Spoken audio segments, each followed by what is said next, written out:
జొన్నగిరిలో ఆయన పర్యటించారు. ఈ సందర్భంగా ఆయన మాట్లాడుతూ దేశ చరిత్రలోనే తొలి ప్రైవేట్ బంగారు గని జొన్నగిరిలో రెడీ అవుతోందని అన్నారు. స్థానిక యువతకు ఉపాధి కల్పించడమే ప్రభుత్వ ప్రధాన ధ్యేయమని చెప్పారు. భూసేకరణలో రైతులకు అన్యాయం జరగనివ్వమని హామీ ఇచ్చారు.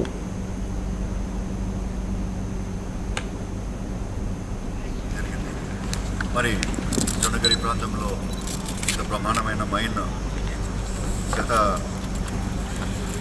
వైసీపీ గవర్నమెంట్లో వాళ్ళు పర్మిషన్స్ లేకుండా లేకపోతే వాళ్ళ లీడర్లు ఇక్కడ జరిగింది. మరి జొన్నగిరి ప్రాంతంలో ఇంత ప్రమాణమైన మైన్ గత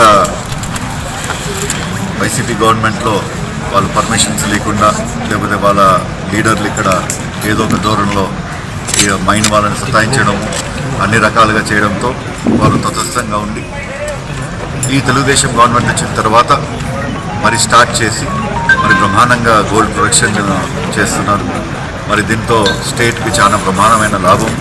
అదే కాకుండా ఈ ప్రాంత వాసులకి ఇక్కడ ఉన్న యువతకి లేబర్కి ఎడ్యుకేటెడ్ పీపుల్కి అందరికి కూడా ఒక 300 to 400 ఉద్యోగాలు మా ఆధ్వర్యంలో మేము వేయడం జరిగింది.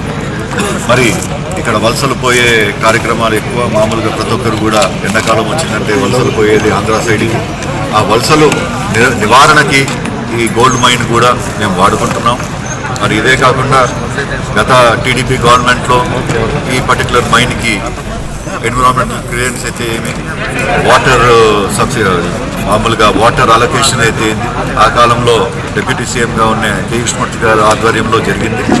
మరి 2019 నుంచి 24 దాకా వీళ్ళు ఏది కూడా చేయలేదు ఇక్కడ. ఎందుకంటే జగన్మోహన్ రెడ్డి గారిని వాళ్ళ గవర్నమెంట్ చూసి భయపడి వీళ్ళు ఇక్కడ గోల్డ్ మైన్ స్టార్ట్ అయిందంటే మాదే గోల్డ్ మా ఆంధ్రాలో దొరికింది మాకే ఇవ్వాలని చెప్పి ఏదో ఒక రకంగా అంటారని చెప్పి